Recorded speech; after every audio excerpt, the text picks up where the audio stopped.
Assalamu alaikum dear students. This is Samina Akhter, Assistant Teacher of English of National Ideal English Version School. Today I am going to take a B.G.S class for the students of class 9. So dear students, our topic is section 1.3. Okay, look, section 1.3 from chapter 1. Okay, and this is your lecture number 3 and you will have HW. So let's go to the pages of your book. So look at the section 1.3. The name of this section is the martial law and subsequent political event. Okay, dear students. So we are going to read the important lines and discuss. So look, as the West Pakistan was grouping under the ominous reign of the military and the civilian rulers, the parliament as well as the government could not play any effective role. That means as West Pakistan was grouping under the ominous reign. Ominous means something that is threatening or something that is that reflects bad future. Okay, so ominous reign of the military and civilian rulers, the parliament as well as the government could not play any effective role.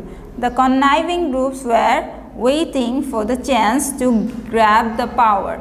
Okay, conniving means the people who are involved in conspiring. They were waiting for the chance to get hold on the power. In the provincial assembly, Deputy Speaker Shahid Ali was seriously injured and subsequently died in a hospital because of a brawl among the MLAs on the disputable issue. Okay, so it happened that in provincial assembly, a deputy speaker named Shahid Ali was seriously injured and later he died, and it happened because of a brawl or a fight among the MLAs. Okay, the full form of MLA is Member of the Legislative Assembly. Okay, so among the MLAs there was a fight and he got injured and died. In this issue, in consequence of this issue, President Iskandar Mirza declared martial law on 7 October 1958. Okay, so you know what is the pretext of the martial law. So after assuming power, the decisions he took were as follows. He took these decisions. 1. Annulled the Constitution of 1956 to dissolve the central and the provincial assemblies. 3. Banned all the political activities of the parties. Bangabandhu Sheikh Mujib and some other leaders were arrested and sent to prison. 5. All fundamental rights were suspended. Okay, so here it says that he took some decisions that were one of them was annulling the Constitution of 1956. Annulled means he declared it invalid. Okay, so these are the other decisions that he took. Occupying power by Ayub Khan. So after President Iskandar Mirza was ousted from power in a military coup on 27 October 1958 and was forced to leave the country. General Ayub Khan, after assuming office as the President of Pakistan, took the following steps. 1. Declared himself the Chief Martial Law Administrator to postpone the general election of 1959 that was declared earlier. 3. Expressed his commitment to wipe out corruption and illegal trafficking of goods. 4. Continue embargo on political parties. Embargo means the ban. Okay, the ban continued on political parties. Okay, Ayub Khan also initiated a new system called basic democracy, in which the Union Council members got to vote the President of Pakistan. Okay, they voted again President Ayub Khan. So then look here, discriminating attitude to the people of East Pakistan. here in different sectors the discrimination between the two parts of Pakistan was evident. Here in different paras we are going to discuss these discriminations. So, discriminations in the economic sector. Look, dear students, West Pakistan was in a better position in comparison with East Pakistan due to the discriminatory policy of the Pakistan government. For example, East Pakistan received Taka 113 crore 3,80,000 and at the budget allocation from 1955 to 56 to 1959 to 60. On the other hand, West Pakistan got 500 crore in the same period. Okay. So, Taka 6,480 million from 1960 to 61 to 1964 to 65 was allocated for the East Pakistan and West Pakistan. Okay. And West Pakistan received Taka 22,230 million in the same period. So, you can see the difference between these two amount of money. Okay. Where here 6,480 and here 22,230. Okay. The foreign exchange earned through export of jute, tea, hide, etc. used to be spent for the development of West Pakistan. Okay. So, here through the export of jute, tea and hide, that means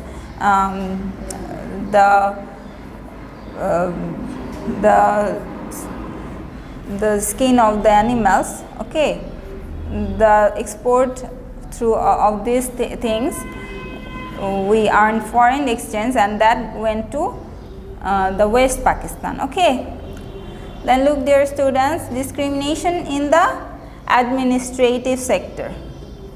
Okay. So, here East Pakistan was prevented from playing any effective role in the administration of Pakistan and the discrimination was very blatant, which means very obvious.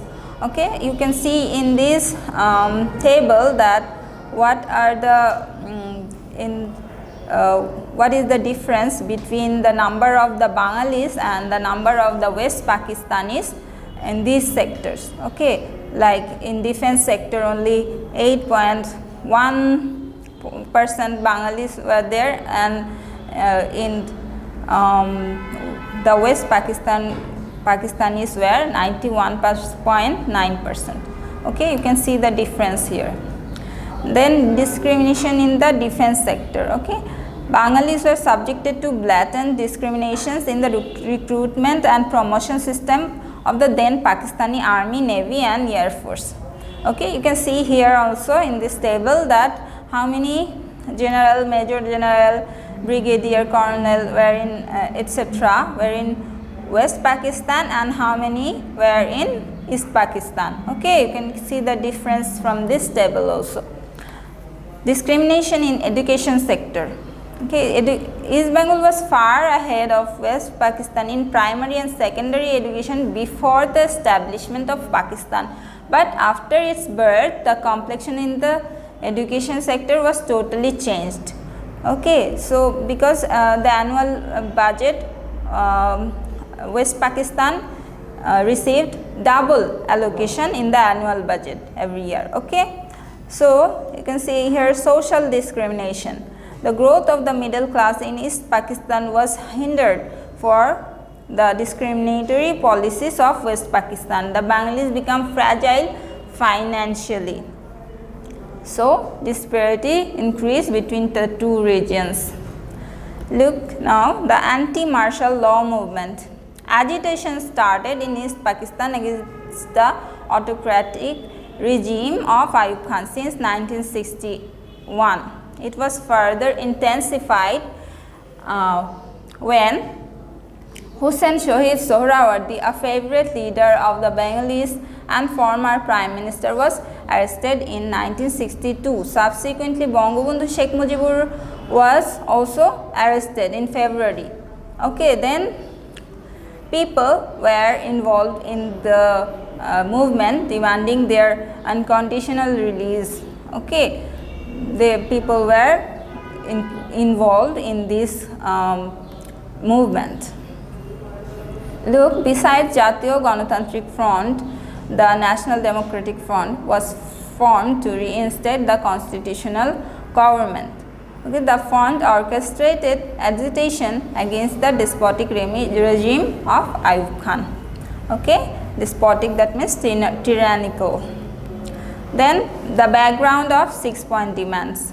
During the 1965 war between India and Pakistan, the people of East Bengal of the then East Pakistan remained unprotected.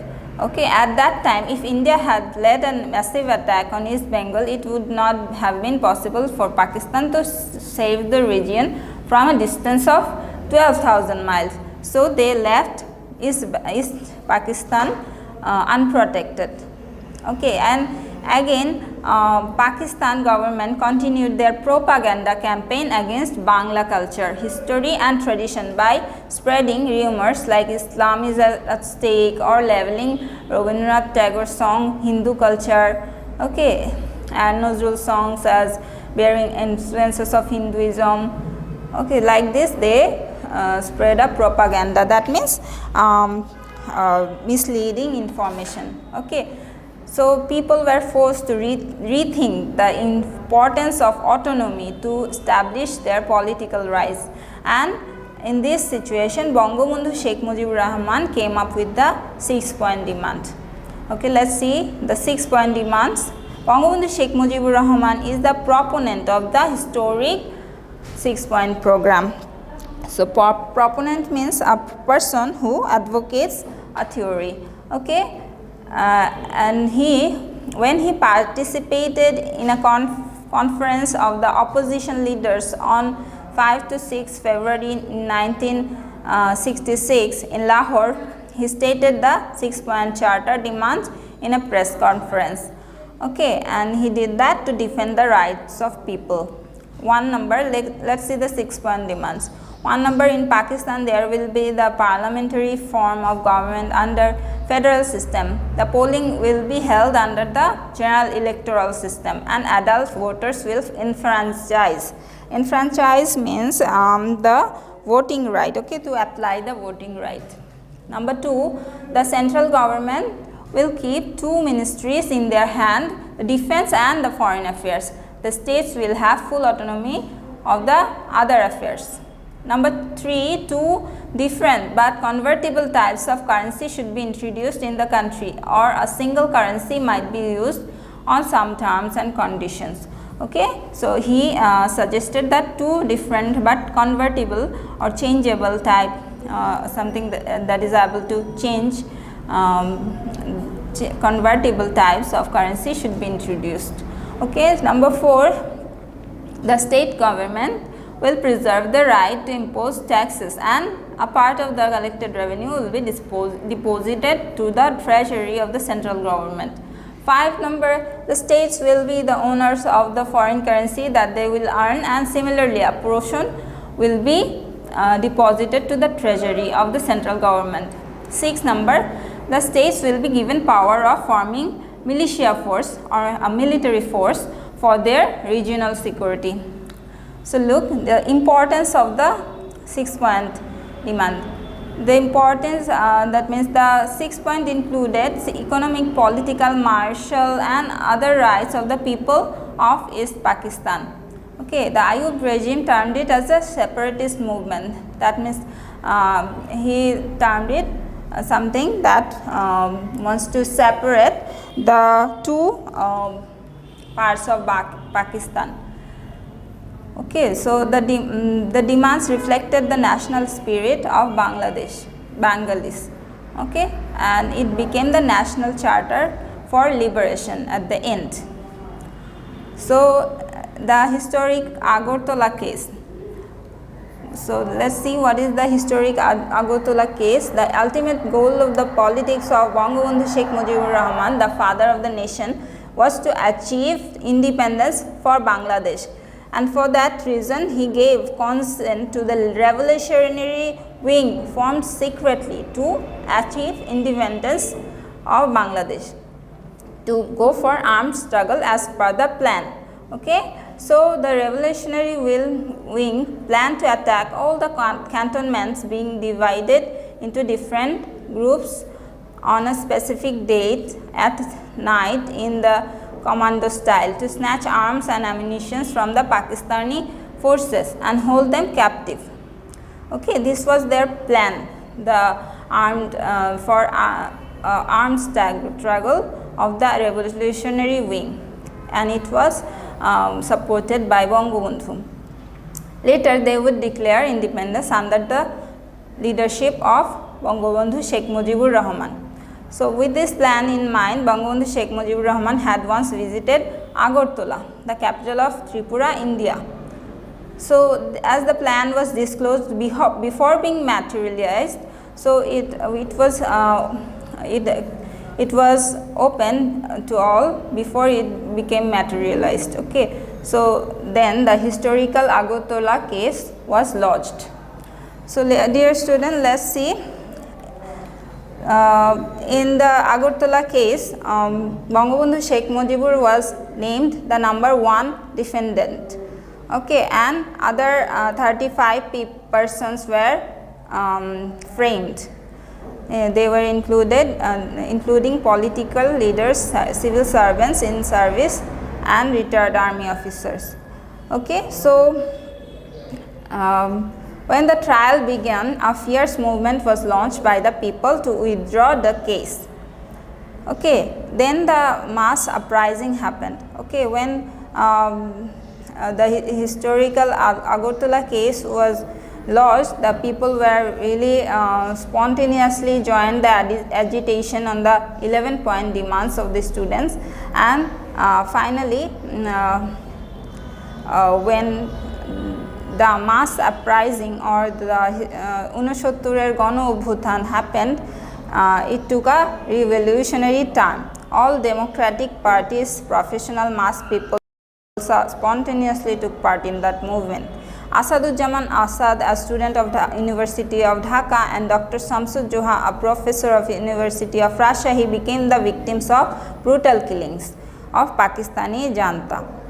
People indiscriminate of profession took to the streets everywhere in East Pakistan. As a result, Ayub Khan was forced to release Bangabandhu Sheikh Mujibur Rahman unconditionally on 22 February 1969. Okay, and finally the Agartala case was withdrawn. Okay, so the historical influence of mass uprising, actually the mass uprising of 1969 had an influence on the polling of 1970 and the liberation war of 1971, and the achievements were made possible for the spark of Bengali nationalism in the people's mind. So, it sparked Bengali nationalism in people's mind, the mass uprising. The election of 1970 and aftermath. Okay. On 7 December of 1970, the general election was held for the first time in Pakistan on the basis of one person, one vote. Okay. In this central parliament election of 1970, the Awami League bagged 167 seats with 7 female seats out of 169 seats reserved for East Pakistan. In the election of provincial assembly held on 17 December, the Awami League got 298 out of 300 seats and won the absolute majority. Okay. So, importance of election, the 1970 general election, it was authenticated that the people supported 6 and 11-point demands. Authenticated, that means it was proved that people supported these demands, and Bengali nationalism marked a political victory. Okay. And this election also played a vital role to transform the spirit of nationalism to the spirit of freedom. As a result, a new country named Bangladesh emerged. Okay, so this is the section 1.3 of your chapter 1. This is a very important lesson for you, and I hope you'll read the lesson again and again at home to understand it better. So this is it for today. See you in next class, and I want to remind you that you have HW, you have to make 5 MCQs for from this section. Okay, thank you.